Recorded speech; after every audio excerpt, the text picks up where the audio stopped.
Hello and welcome to exam concept. आज हम करेंगे एसएससी पीवाई के डिस्कशन में वैदिक पीरियड। ये पार्ट 2 है। वैदिक पीरियड का पार्ट 1 ऑलरेडी अपलोड हो चुका है।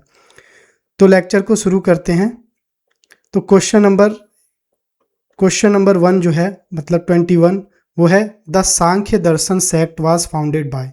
जो सांख्य दर्शन संप्रदाय है इसकी स्थापना किसके द्वारा की गई थी? ऑप्शन कुमारिल भट्ट, कपिल, गौतम या पतंजलि। तो जो ये सांख्य दर्शन है इसे दिया था कपिल मुनि ने। तो सांख्य दर्शन को दिया था महर्षि कपिल ने। और अलग अलग प्रकार के दर्शन हैं भारत में।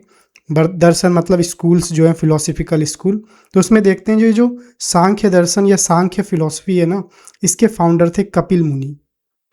और ये सांख्य दर्शन किस पे मानता है? तो सांख्य दर्शन बिलीव करता है डुअलिज्म में। डुअलिज्म मतलब सांख्य दर्शन कहता है कि जो वर्ल्ड है ये दो चीज़ों से मिलके बना है। एक तो है स्पिरिट, आत्मा मतलब नॉन मटेरियल थिंग, और एक है मैटर। इन दो चीज़ों से मिलके बना है, ये कहता है सांख्य दर्शन। सेकंड जो फिलॉसफी है स्कूल जो है वो है योग स्कूल या योग फिलॉसफी। ये इसके फाउंडर है पतंजलि, महर्षि पतंजलि। ये जो योग फिलॉसफी है या योग दर्शन है ये बिलीव करता है सांख्य में प्लस मेंटल डिसिप्लिन, मतलब कि सांख्य दर्शन को ये फॉलो करता है प्लस मेंटल डिसिप्लिन को ये फॉलो करता है। तीसरा जो दर्शन है वो है न्याय दर्शन। न्याय दर्शन कौन है इसके फाउंडर? तो गौतम ऋषि। तो न्याय दर्शन जो है ये बिलीव करता है लॉजिकल में, कि किसी भी चीज़ को हमें लॉजिकली देखना चाहिए, मेथडोलॉजिकली देखना चाहिए, और राइट नॉलेज को अटेन करने के लिए हमें किसी भी चीज़ को लॉजिकल के रूप में देखना चाहिए। फिर नेक्स्ट जो दर्शन है वो है विशेषिका दर्शन। और विशेषिका दर्शन के जो फाउंडर है वो है कानद मुनि या कानद ऋषि। और ये विशेषिका दर्शन जो है ये एटॉमिक थ्योरी में बिलीव करता है। मतलब विशेषिका दर्शन ये कहता है कि जो ब्रह्मांड है ये छोटे छोटे परमाणुओं से बना हुआ है। नेक्स्ट जो दर्शन है वो है मीमांसा, जिसे पूर्व मीमांसा भी कहते हैं। इसके फाउंडर थे जैमिनी ऋषि। और ये वेद और उसके इम्पोर्टेंस पे बिलीव करता है, मतलब वेद जो होते हैं इसमें ये मानता है। नेक्स्ट जो दर्शन है वो है वेदांता या उत्तर वेदांत जिसे कहते हैं। इसके जो फाउंडर थे ये थे भद्रयाना। और ये फिलोसफिकल असेंस को मानता है, किसके? उपनिषद, ब्राह्मणा और आत्मा। तो इन सब में ये मानता है। यही चीज़ हिंदी में भी लिखी हुई है। फिर और देखते हैं कि अदर पॉइंट्स के बारे में कि कुमारिल भट्ट कौन थे। तो कुमारिल भट्ट जो थे ये मीमांसा स्कूल ऑफ फिलॉसफी जो है ये मीमांसा दर्शन उसके एक शिक्षक थे, एक टीचर थे, जो लगभग 7वीं सेंचुरी के आसपास यानी 700 के आसपास थे। और गौतम कौन है? तो ये न्याय जो स्कूल ऑफ फिलॉसफी है या न्याय दर्शन है जो लॉजिक में विश्वास करता है, इसके फाउंडर थे। पतंजलि जो है योग शास्त्र या योग स्कूल जो है योग दर्शन उसके फाउंडर थे। फिर नेक्स्ट क्वेश्चन है विच of the following सेग of ancient India road the मीमांसा सूत्र। तो प्राचीन भारत के निम्नलिखित में से किस ऋषि ने मीमांसा सूत्र की रचना की थी? ऑप्शन जैमिनी, चरक, भद्रयाना या पाणिनि। तो जो मीमांसा सूत्र है इसकी रचना किसने की थी? तो इसकी रचना ऋषि जैमिनी ने की थी। तो हमने देखा था कि ऋषि जैमिनी ने मीमांसा सूत्र, जिसे पूर्व मीमांसा कहते हैं, इस दर्शन की रचना की थी। अदर के बारे में देखें तो जैमिनी ने की थी मीमांसा सूत्र की जो रचना है। और ये मीमांसा सूत्र किस पे मानता है? तो ये धर्म में मानता है, मतलब फिलॉसफी ऑफ रिचुअल्स। जो रिचुअल्स होते हैं किसी भी इंडिविजुअल के, जो धर्म होते हैं इसके जीवन में, उसके बारे में ये मानता है। भद्रयाना इन्होंने रचना की थी ब्रह्मसूत्र की। और ब्रह्मसूत्र किस में मानता है? तो ये वेदांत में मानता है। और फिर चरक, महर्षि चरक जो थे इन्होंने रचना की थी चरक संहिता की, जो कि आयुर्वेद पे एक बुक है। फिर महर्षि पाणिनि जो थे इन्होंने अष्ट अध्याय नाम की बुक की रचना की थी, जो संस्कृत ग्रामर पर लिखी गई है। नेक्स्ट क्वेश्चन जो है वो है कि who among the following wrote the basic text of Vaisheshika philosophy. जो विशेषिका दर्शन का मूल ग्रंथ है ये किसने लिखा है? ऑप्शन जैमिनी, कानद, पतंजलि या शंकराचार्य। तो महर्षि कानद जो थे इन्होंने लिखा था विशेषिका दर्शन। तो महर्षि कानद ने लिखा था विशेषिका स्कूल, और इसकी इंपॉर्टेंस ये है कि ये जो लिखा गया ये लगभग 6th सेंचुरी से 2nd सेंचुरी के बीच में लिखा गया है। इसकी इंपॉर्टेंट बात यह है इस स्कूल की, विशेषिका स्कूल की, कि ये बिलीव करता है एटोमिज्म में। एटोमिज्म मतलब ये मानता है कि जो पूरा यूनिवर्स है ना, ये परमाणुओं से बना है, छोटे छोटे परमाणुओं से, और इन परमाणु को उससे ज़्यादा नहीं तोड़ा जा सकता। मतलब सबसे छोटी चीज़ जो है इस दुनिया में वो परमाणु या एटम है। फिर जैमिनी जो थे, इनके बारे में हमने देखा कि इन्होंने मीमांसा सूत्र लिखा है जो वेद और उसके रिचुअल को मानता है।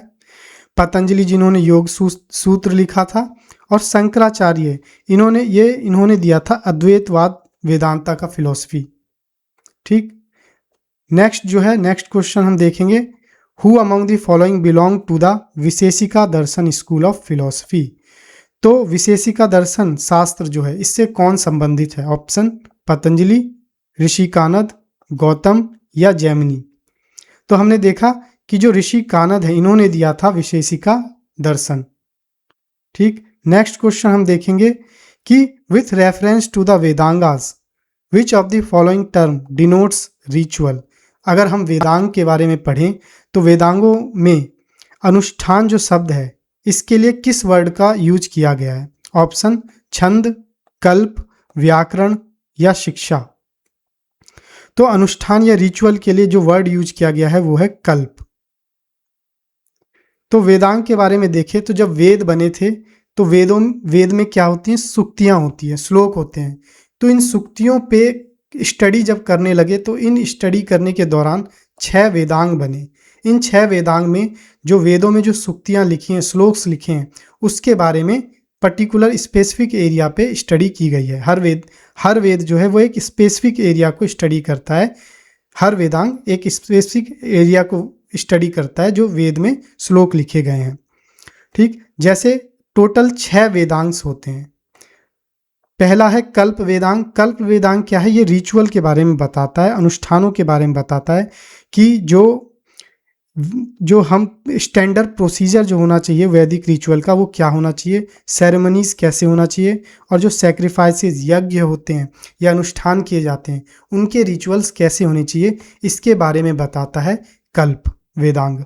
फिर शिक्षा जो है ये बताता है ध्वनि विज्ञान के बारे में। मतलब कि जो हम श्लोक पढ़ते हैं वेदों के, उसका साउंड कैसे होना चाहिए, कैसे उस साउंड को करेक्ट करना चाहिए, कैसे वैदिक हाइम्स जो होते हैं इनको बोलना चाहिए, उसमें कितनी साउंड होनी चाहिए, कितनी वाइब्रेशन होनी चाहिए।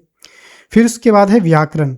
तो व्याकरण में हम देखते हैं जो वैदिक श्लोक होते हैं उसमें जो लिंग्विस्टिक उसकी एनालिसिस की जाती है, मतलब उसका व्याकरण कैसा है, सही है कि नहीं है, ये इसमें देखा जाता है।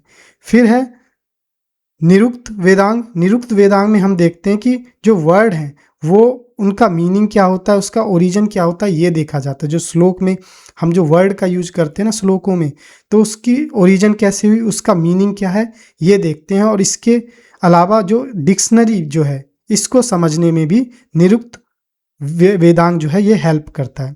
फिर छंद क्या होता है? जो वेद के श्लोक हैं उसे हम कविता के भाषा में बोलते हैं। तो उसमें छोटे छोटे छंद होते हैं, मतलब उसकी लय कैसी होनी चाहिए, उसके वर्सेस संरचना कह सकते हैं वो कैसी होनी चाहिए, ये बताता है छंद।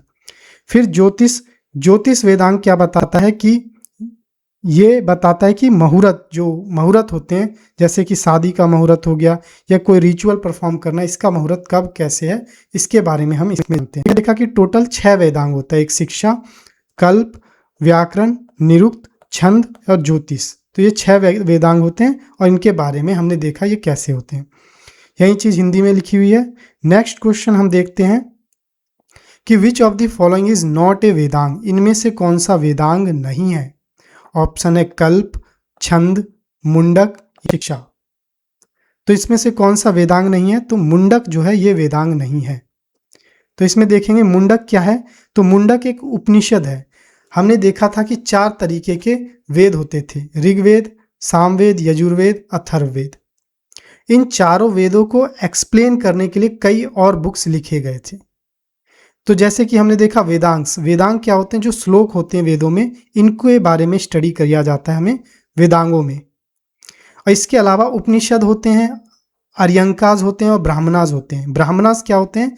ये वेदों में जो लिखी चीज़ें उसको एक्सप्लेन करते हैं।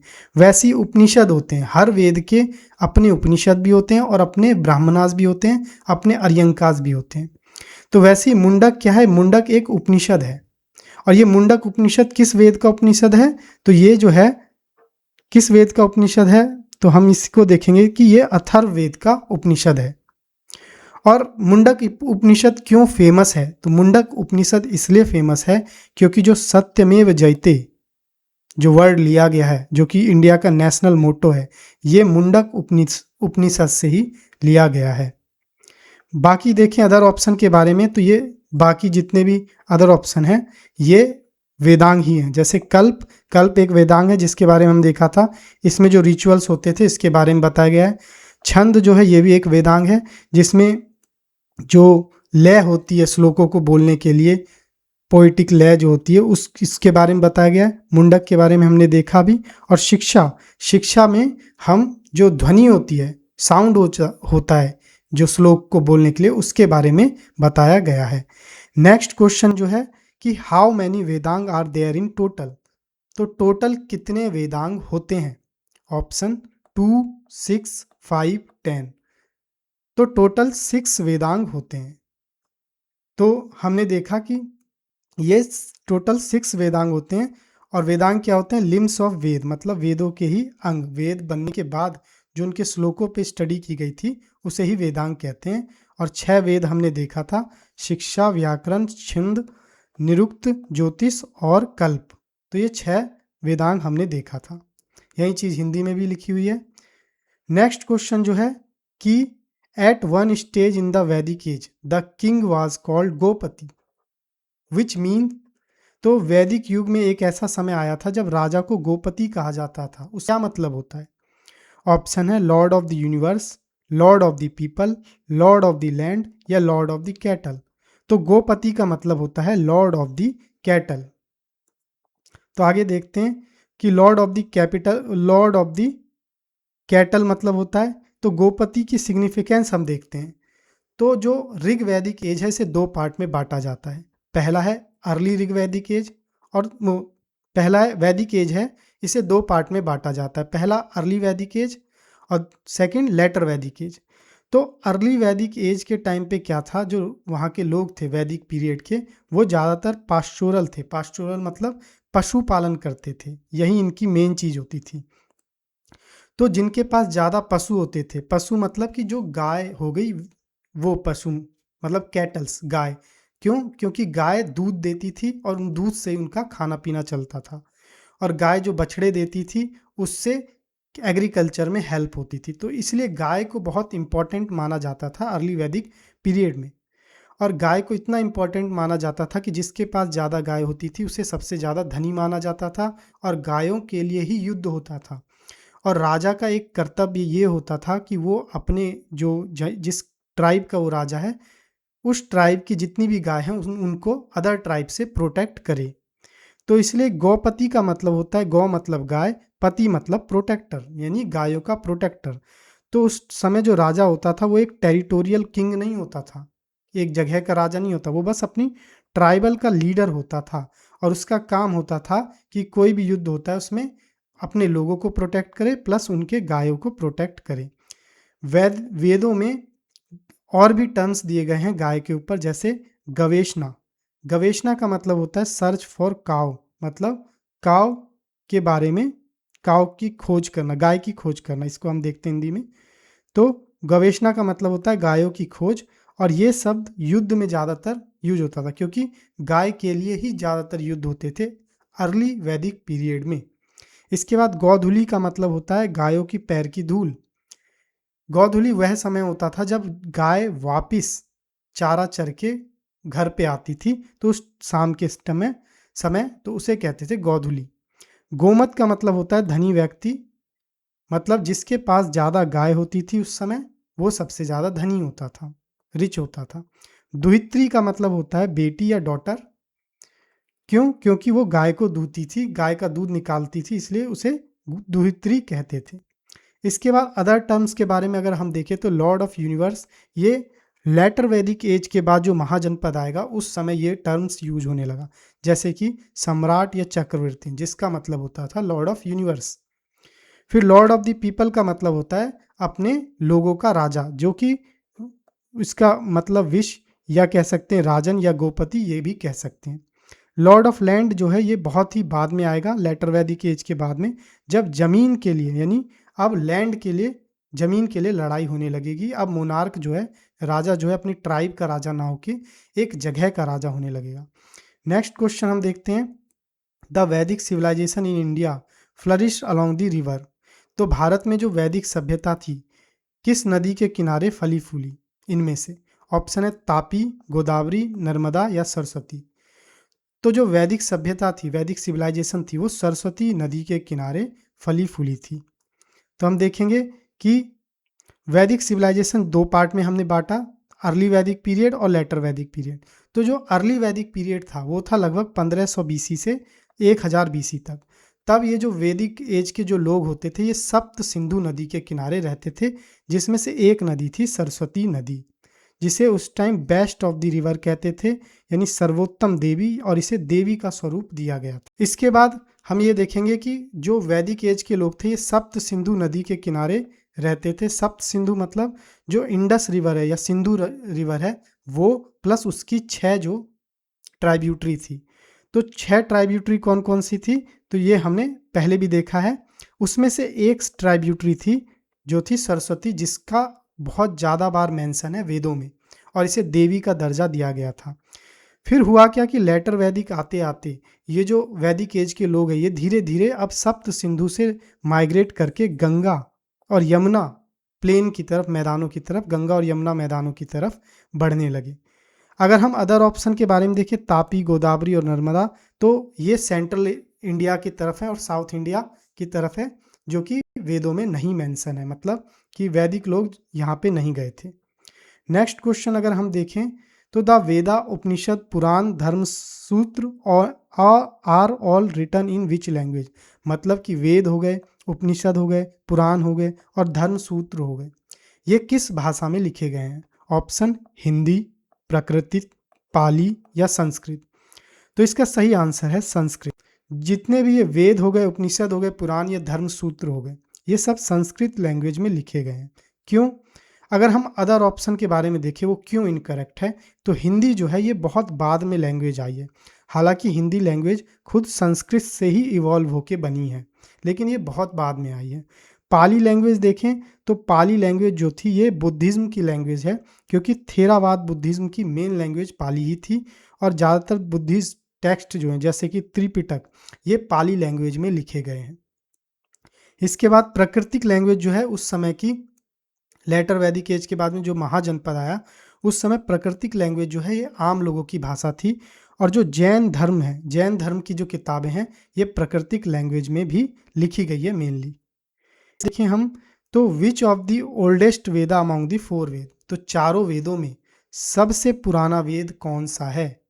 ऑप्शन है ऋग्वेद, सामवेद, यजुर्वेद, अथर्ववेद। तो चारों वेदों में सबसे पुराना वेद जो है वो है ऋग्वेद। तो ऋग्वेद जो है ये सबसे पुराना वेद है। और ऋग्वेद जो है ये कब लिखा गया था? तो ये लगभग 1500 से 1200 बीसी के आसपास इसकी रचना हुई थी, ये लिखा नहीं गया था, क्योंकि अर्ली वैदिक टाइम में लोग लिखते नहीं थे। तो ऋग्वेद की रचना हो गई थी और इसको एक जनरेशन से दूसरे जनरेशन में बोल बोल कर ट्रांसफ़र किया गया था, जिसे हम श्रुति कहते हैं। तो श्रुति मतलब बोल के किसी को समझाना, तो उस माध्यम से इसे ट्रांसफ़र किया गया था और बाद में लेटर वैदिक एज में इस ऋग्वेद को लिखा गया था। हम ऋग्वेद के बारे में देखें तो ऋग्वेद को 10 बुक्स में डिवाइड किया जाता है, जिसे हम मंडल कहते हैं। और गायत्री मंत्र जो है ये ऋग्वेद के तीसरे मंडल में लिखा हुआ है। और ऋग्वेद के बारे में हमने देखा कि श्रुति के माध्यम से ट्रांसफ़र किया जाता था एक जनरेशन से दूसरे जनरेशन में, और बाद में जाके लेटर वैदिक एज में से लिखा गया। तो टोटल हमने देखा कि 4 वेदों के बारे में देखेंगे तो 4 वेद होते हैं, एक ऋग्वेद, सामवेद, यजुर्वेद, अथर्ववेद। ऋग्वेद में क्या है? सूक्तियाँ हैं, श्लोक्स हैं 1028, जो उस समय के जो देवी देवता थे उनकी स्तुति में लिखे गए हैं, जैसे कि अग्निदेव थे, इंद्रदेव और वरुण देव। सामवेद जो है इसमें वेद जो ऋग्वेद है उससे ही श्लोक उठाए गए हैं और उसके ऊपर म्यूजिक नोट्स बनाए गए हैं, मतलब ये म्यूजिक से रिलेटेड है, श्लोकों को कैसे बोलना है। फिर उसके बाद यजुर्वेद जो है इसमें रिचुअल्स दिए गए हैं, अनुष्ठान दिए गए हैं जो भी वैदिक एज में किए जाते थे, जैसे सेक्रीफाइस किए जाते थे या अदर चीज़ें। अथर्ववेद में क्या है, तंत्र मंत्र दिए गए हैं जो डेली लोगों के मतलब बीमारियों को भगाने के लिए या बुरी आत्माओं को भगाने के लिए यूज किए जाते थे। नेक्स्ट क्वेश्चन है, more than 1000 eulogies have been included in the Rigveda, what are they called? तो ऋग्वेद में 1000 से अधिक स्तुतियां शामिल हैं, उनको क्या कहा? ऋग्वेद में 1000 से अधिक स्तुतियां हैं, उन्हें क्या कहा जाता था? ऑप्शन है श्रुति, मंडल, सूक्त या स्मृति। तो उन्हें कहा जाता था सूक्त।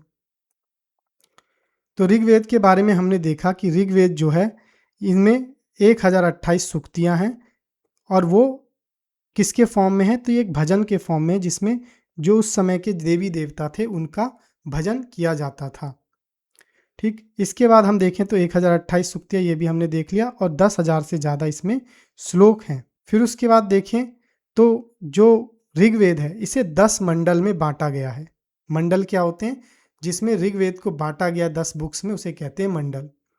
श्रुति क्या होता है? श्रुति के बारे में देखा है हमने कि जो ऋग्वेद है ना, ऋग्वेद उसे लिखा नहीं गया था, उसे बोल बोल के एक जनरेशन से दूसरे जनरेशन में ट्रांसफ़र किया गया था, बाद में लेटर वैदिक एज में जाके उसे लिखा गया था, इसी को कहते हैं श्रुति। स्मृति क्या होती है? स्मृति मतलब याददाश्त के बेस पे किसी चीज़ को लिखना। तो स्मृति का मतलब होता है कि जब कोई चीज़ याददाश्त के बेस पे जो लिखी गई हो, तो जैसे कि मनुस्मृति या पुराण, ये सब उस याद के बेस पे लिखे गए थे, इसलिए इनको स्मृति कहा जाता है। नेक्स्ट क्वेश्चन है, इन हाउ मैनी वर्ण people were divided in ancient India? तो प्राचीन भारत में लोगों को कितने वर्णों में विभाजित किया गया था? ऑप्शन है 2, 6, 4 या 5। तो कितने वर्णों में डिवाइडेड किया गया था? तो टोटल 4 वर्णों में डिवाइडेड किया गया था। तो हम देखें कि एंशियंट इंडिया में शुरुआत में लेटर वैदिक एज और अर्ली वैदिक एज, 2 वैदिक पीरियड होते थे, मतलब वैदिक एज को 2 एज में बांटा गया है, 2 पार्ट में बांटा गया। पहला अर्ली वैदिक एज। अर्ली वैदिक एज में जो वर्ण थे वो जन्म के आधार पर डिसाइडेड नहीं होते थे, कर्म के आधार पर डिसाइडेड होते थे। जबकि जो लेटर वैदिक एज है वहाँ पे सोसाइटी और स्ट्रिक्ट होती गई और रिजिड होती गई, और तब वर्णों की जो वर्ण थे जो पहले कर्म के बेस पे थे, अब जन्म के बेस पे होने लग गए। पहली बार हमें वर्ण का पता किस में चलता है? तो ऋग्वेद में पता चलता है। ऋग्वेद में पुरुष सूक्त जो है, ऋग्वेद में जो पुरुष सूक्त है उसमें हमें पहली बार पता चलता है कि कैसे जो ब्रह्मांड की रचना हुई थी और कैसे वर्णों की रचना हुई थी, मतलब वर्ण जो बने थे ये कैसे बने थे। 4 वर्ण हम देख लेते हैं कौन कौन से थे वैदिक एज में। तो एक थे ब्राह्मण। ब्राह्मण का काम क्या होता था? ये उस समय पुरोहित वर्ग हुआ करते थे, प्रिस्टली क्लास या पुजारी वर्ग कह सकते हैं। स्कॉलर्स हुआ करते थे, विद्वान, और शिक्षक, टीचर्स हुआ करते थे। क्षत्रिय क्या हुआ करते थे? ये योद्धा या वॉरियर कह सकते हैं।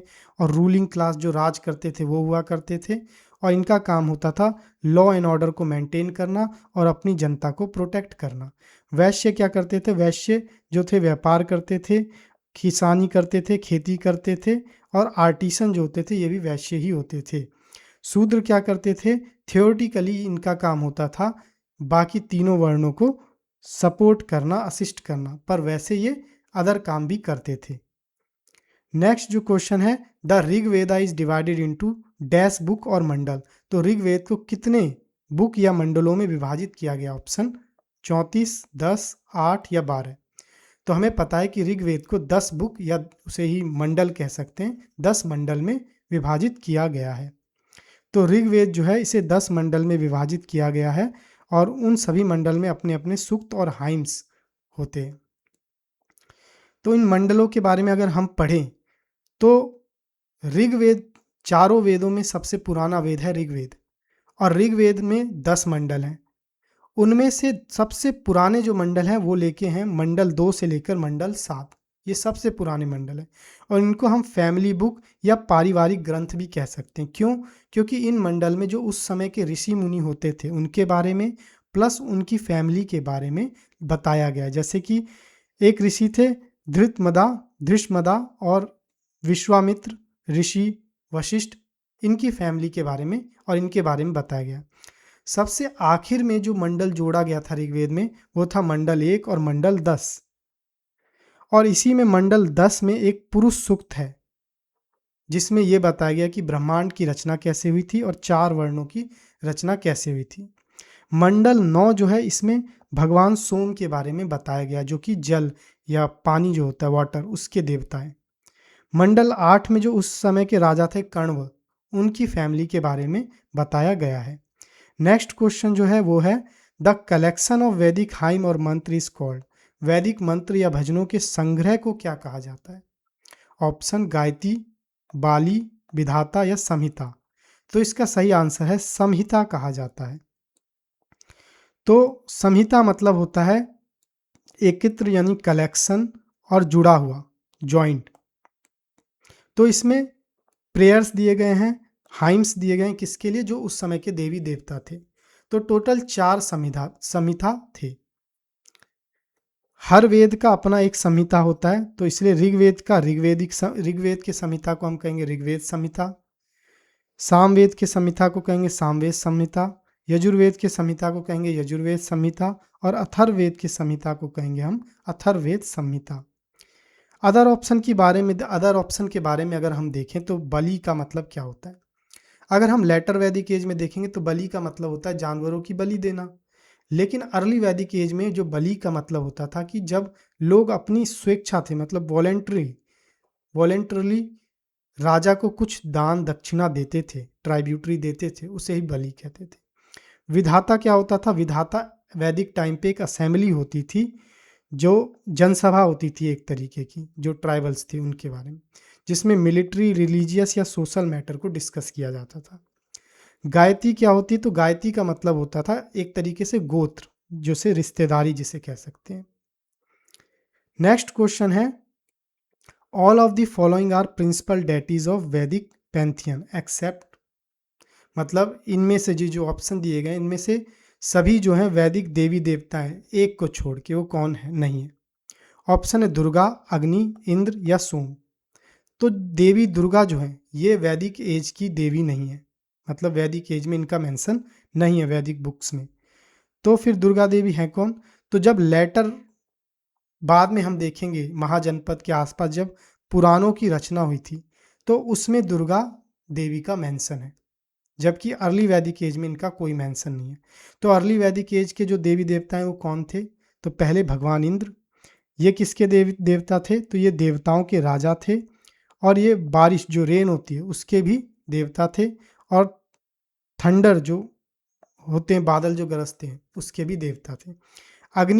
अग्नि किसके देवता थे? तो अग्नि देवता तो हमें पता है कि फायर जो होते हैं, गॉड ऑफ फायर, वो थे। सोम किसके देवता थे? तो वाटर जो होते हैं इसके देवता थे सोम। दुर्गा जो है वो एक्सेप्शन क्यों है? तो अगर हम देखें वेदों में, तो वेदों में ज़्यादातर जो देवी देवता है वो मेल है, एक्सेप्ट कुछ हैं जो फीमेल भी है, जैसे उषा, देवी उषा जो है इन्हें भोर या डाउन की देवी कहते हैं, मतलब भोर जो सुबह होती है उसकी देवी कहते हैं। देवी अदिति जो है इन्हें मदर गॉडेस भी कहते हैं, धरती माता भी कहते हैं, या देवताओं की माता भी कहते हैं। इसके अलावा कुछ जो हमने देखा कि मेल जो डेटी थे वो कौन थे? इंद्र, अग्नि, वरुण। पर पुराणों में जब हम चलेंगे तब दुर्गा देवी का बारे में मेंशन है पुराणों में। फिर हम देखते हैं नेक्स्ट क्वेश्चन कि जो सत्यमेव जयते है वो किस उपनिषद से लिया गया है? सत्यमेव जयते शब्द जो है ये किस उपनिषद से लिया गया है? ऑप्शन है अक्षी उपनिषद, मुंडक उपनिषद, गरुड़ उपनिषद या महावाक्य उपनिषद। तो जो सत्यमेव जयते हमें पता है कि किस उपनिषद से लिया गया है, तो मुंडक उपनिषद से लिया गया है। सत्यमेव जयते का मतलब होता है ट्रुथ अलोन ट्रायम्फ, मतलब सत्य की ही विजय होती है, और ये मंत्र लिया गया है मुंडक उपनिषद से। ये जो पूरा मंत्र है वो है सत्यमेव जयते नानिरितम। ठीक। और इसका हिंदी में मतलब होता है सत्य की ही विजय होती है, असत्य की नहीं। 26 जनवरी 1950 को सत्यमेव जयते को नेशनल मोटो बना दिया गया था। सत्यमेव जयते हमने मुंडक उपनिषद से लिया तो है, लेकिन ये ऑलरेडी कहाँ पे मेंशन था, तो जो अशोक थे उनके लॉ एंड कैपिटल पे ऑलरेडी मेंशन था। बाकी उपनिषद के बारे में देखें तो अस्की उपनिषद क्या है, तो ये अस्की उपनिषद जो है ये फोकस करता है फिलॉसफी ऑफ चक्षुष्मति विद्या। चक्षुष्मति विद्या तो मतलब ये हेल्थ से रिलेटेड, जो मतलब कि अगर हम सुबह सुबह सूरज के सामने खड़े हो जाए तो हमारी आंखें और हेल्थ जो होंगी अच्छी होंगी, इसमें ये लिखा गया है। गरुड़ उपनिषद जो है ये अथर्ववेद से रिलेटेड है। और महावाक्य उपनिषद जो है ये किससे रिलेटेड है, तो ये महावाक्य जो है उसकी व्याख्या करता है। मतलब महावाक्य जो वेदों में जो महावाक्य दिए गए हैं उसकी व्याख्या करता है, और ये फिलोसफिकल चीज़ों को देखता है जो भी लिखा है, जैसे कि आत्मा और परमात्मा या परम वास्तविकता, इनके बारे में ये बताता है। नेक्स्ट क्वेश्चन है, जो सत्यमेव जयते वर्ड है वो नेशनल एम्बलेम ऑफ इंडिया पे लिखा गया है, वो किस उपनिषद से लिया गया है, तो ऑप्शन है केन उपनिषद, मुंडक उपनिषद, कथा उपनिषद या प्रसन्ना उपनिषद। तो जो सत्यमेव जयते ये किस उपनिषद से लिया गया है, तो ये मुंडक उपनिषद से लिया गया है। तो हमने देखा था ऑलरेडी कि सत्यमेव जयते जिसका मतलब क्या होता है, सत्य की ही विजय होती है, ये मुंडक उपनिषद से लिया गया है। की फैक्ट्स भी हमने देखे थे कि 26 जनवरी 1950 को इसे नेशनल मोटो बना दिया गया था, और अशोक के लॉ एंड कैपिटल पे ऑलरेडी मेंशन है, जो कि देवनागरी स्क्रिप्ट में लिखा गया है। बाकी अदर ऑप्शन को अगर हम देखें तो केन उपनिषद क्या है, तो ये फोकस करता है केन उपनिषद ब्रह्म पे, कि परम सत्य क्या है उस पे उपनिषद इस पे फोकस करता है। कथा उपनिषद में क्या लिखा गया है, तो कथा उपनिषद में कथा लिखी गई है। नचिकेत, एक नचिकेत नाम के बच्चे थे, वो उसकी मृत्यु हो गई, तो मृत्यु के बाद जो उसकी आत्मा है वो गॉड ऑफ डेथ मतलब मृत्यु के देवता यम से जाके मिलती है, और उनके बीच में जो बातचीत होती है वो कथा उपनिषद में मेंशन है। प्रसन्ना उपनिषद जो है इसमें 6 तरीके के प्रश्न किए जाते हैं ऋषि जो पीपलादा है उनसे, और फिर उसका वो आंसर देते हैं, तो यही सब इनमें मेंशन है। नेक्स्ट क्वेश्चन अगर हम देखें तो which of the Rigveda's mandal is completely dedicated to Soma, तो ऋग्वेद के मंडलों में से कौन सा मंडल जो है ये पूरी तरह भगवान सोम को समर्पित है। ऑप्शन 7वां मंडल, 8वां मंडल, 9वां मंडल या 10वां मंडल, तो इसका सही आंसर है 9वां मंडल। जो 9वां मंडल है ऋग्वेद का ये भगवान सोम को मेंशन है, मतलब पूरी तरीके से उनको ही डेडिकेटेड है। तो इस जो 9वां मंडल है वो इतना स्पेशल क्यों है, क्योंकि इसमें इसे सोम मंडल भी कहते हैं। इसमें जो उस समय के देवता थे सोम, जो जल के देवता या पानी के देवता हैं, उनके बारे में ये लिखा गया इसमें ज़्यादातर। इसके अलावा उस समय के जो अदर देवता थे जैसे इंद्र और अग्नि, इनके बारे में भी लिखा गया है। सोम कौन थे, तो ये हमें पता है कि जल के देवता या वाटर गॉड थे। फिर अगर हम अदर मंडल के बारे में देखें तो 7वां मंडल जो है इसमें क्या है, तो जो उस समय के ऋषि वशिष्ठ थे इनके बारे में लिखा गया है 7वें मंडल में। प्लस जो उस समय वॉर हुई थी, युद्ध हुआ था 10 राजन वॉर, वो भी 7वें मंडल में लिखा गया है।